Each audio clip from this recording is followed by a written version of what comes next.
मित्रों नमस्कार। आज हमारे साथ दीपक मौजूद हैं। दीपक, किस विषय पर हम लोग चर्चा करेंगे? वाराणसी में ज्योतिर्लिंग जो है उसी का विषय में हम लोग आज चर्चा करेंगे। सिर्फ वाराणसी ही नहीं, अन्य ज्योतिर्लिंगों के बारे में भी चर्चा करेंगे। इससे पहले हमने इसके अनुज सौरभ के साथ 6 ज्योतिर्लिंगों की चर्चा की थी और अभी जो अन्य बचे हुए 6 ज्योतिर्लिंग है उसकी हम चर्चा करेंगे। जो अन्य बचे हुए ज्योतिर्लिंग है वह शुरुआत होती है इस प्रकार। वाराणस्यां तु विश्वेशं त्र्यंबकं गौतमी तटे वैद्यनाथं चिताभूमो नागेशं दारुकावने सेतुबंधे तु रामेशं घुष्मेशं तो शिवालय। तो वाराणसी में क्या है दीपक? विश्वनाथ, भगवान शिव काशी विश्वनाथ के रूप में विराजमान है। वाराणस्यां तु विश्वेशं त्र्यंबकं गौतमी तटे। जो गौतमी नदी का तट है उसके तट पर क्या है? त्र्यंबकेश्वर महादेव है।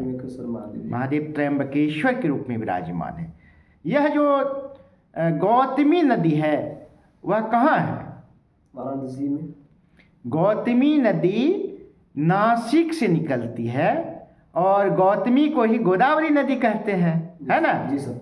जो कि प्रायद्वीपीय भारत की सबसे बड़ी नदी है। वह नासिक के ब्रह्मगिरी नामक पहाड़ी से निकलती है और इसे दक्षिण गंगा भी कहते हैं, है ना?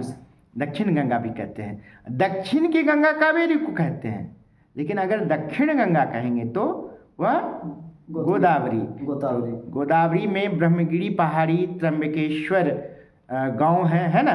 जी सर। तो वहीं से यह निकलती है और महाराष्ट्र, तेलंगाना, आंध्र प्रदेश, छत्तीसगढ़, उड़ीसा होते हुए पश्चिम बंगाल वे बंगाल की खाड़ी में यह गिर जाती है। प्रायद्वीपीय भारत की यह सबसे बड़ी नदी है और गंगा के बाद दूसरी भारत की लंबी नदी है। गंगा की लंबाई 2525 किलोमीटर है और इसकी 1465 किलोमीटर है कि नहीं? जी सर। अब आइए, विंध्य जो पर्वत है, विंध्य पर्वत के उत्तर में जो गंगा है उसको भागीरथी कहते हैं और दक्षिण में जो गंगा है उसको क्या कहते हैं? गौतमी कहते हैं, गोदावरी कहते हैं। यह गंगा नदी ही है। ऐसी कथा है कि जो ऋषि गौतम थे उन्होंने 1000 वर्षों तक तपस्या की थी उस क्षेत्र में, ब्रह्मगिरी क्षेत्र में। इससे भगवान प्रसन्न हुए थे, प्रसन्न होकर वहाँ आए थे और उन्होंने कहा कि आप इसी क्षेत्र में विराजिए। तो इसी क्षेत्र में त्र्यंबक के रूप में वे विराजमान हो गए, उनके आश्रम के बगल में ही। और उन्होंने नदी की भी प्रार्थना की थी, गंगा नदी के रूप में। तो गंगा नदी तो नहीं, उसकी एक धार वहाँ पर प्रकट हो गई, तो वहीं से वो नदी भी बही, है ना? जी सर। गौतम ऋषि की ही पत्नी का नाम अहिल्या था। अहिल्या, जी, है ना? जी सर। अब आइए, त्र्यंबकम गौतमी तटे वैद्यनाथं चिताभूमो। वैद्यनाथ यहाँ है झारखंड, है ना? झारखंड में जसीडीह के पास है। वहाँ हृदय, उसको क्या कहते हैं? हृदय पीठ भी कहा जाता है। हृदय पीठ भी कहते हैं क्योंकि रानी सती का क्या गिरा था? हृदय गिरा था। और वैद्यनाथ का क्या अर्थ होता है? वैद्यनाथ का अर्थ होता है वैद्यों के नाथ। हाँ, भगवान शिव को महान वैद्य माना जाता है, महान चिकित्सक माना जाता है। ऐसा कहा जाता है कि रावण के सिर में पीड़ा थी, तो इस पीड़ा को दूर करने के लिए महादेव की आराधना करते थे, वो पूजते थे और उसे खुश होकर वो वहाँ पर आए थे और वहीं पर विराजमान हुए। यही कारण है कि इसका नाम क्या पड़ा? वैद्यनाथ धाम। वैद्यनाथ पड़ा, वैद्यों के नाथ। प्रतिवर्ष श्रावण मास में बहुत सारे लोग जाते हैं, सुल्तानगंज से जल भरकर वहाँ पर अर्पित करते हैं। सिर्फ बिहार झारखंड के ही नहीं अपितु संपूर्ण भारतवर्ष के जो तीर्थयात्री हैं अवश्य आते हैं, है ना? जी सर। यहाँ शिव और पार्वती दोनों ही हैं, है ना? आराधना की जाती है। हाँ, शिव और पार्वती दोनों से संबंधित यह तीर्थ है। उसके बाद वैद्यनाथं चिता भूमो नागेशं दारुकावनी। दारुकवन गुजरात में है, द्वारका के पास।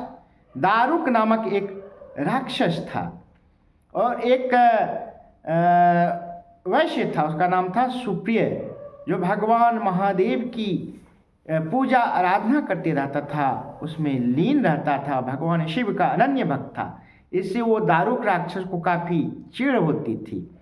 एक बार वो जो सुप्रिय राजा था, नाव से अन्य साथियों के साथ कहीं जा रहा था, तो यह उपयुक्त अवसर उन्होंने देखा। दारुक नामक राक्षस ने सभी को पकड़कर उन्होंने कारागार में डाल दिया। कारागार में भी वो जो सुप्रिय था आंख मूंद के भगवान शिव की पूजा अर्चना करता रहता था।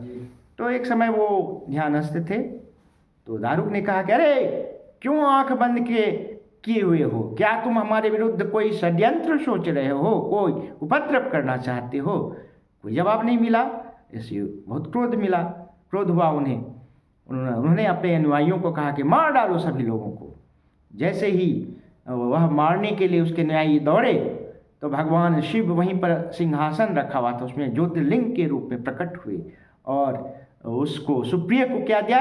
पाशुपत अस्त्र दिया। और पाशुपत्र अस्त्र से जो दारुक नामक राक्षस का वध हो गया, है ना। उसके बाद वहीं पर भगवान शिव विराजमान हो गए। तो नागेशं दारुका बने, सेतु बंधे तु रामेश्वरम, है ना।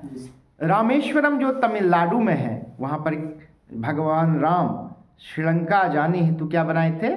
राम सेतु बनाए थे।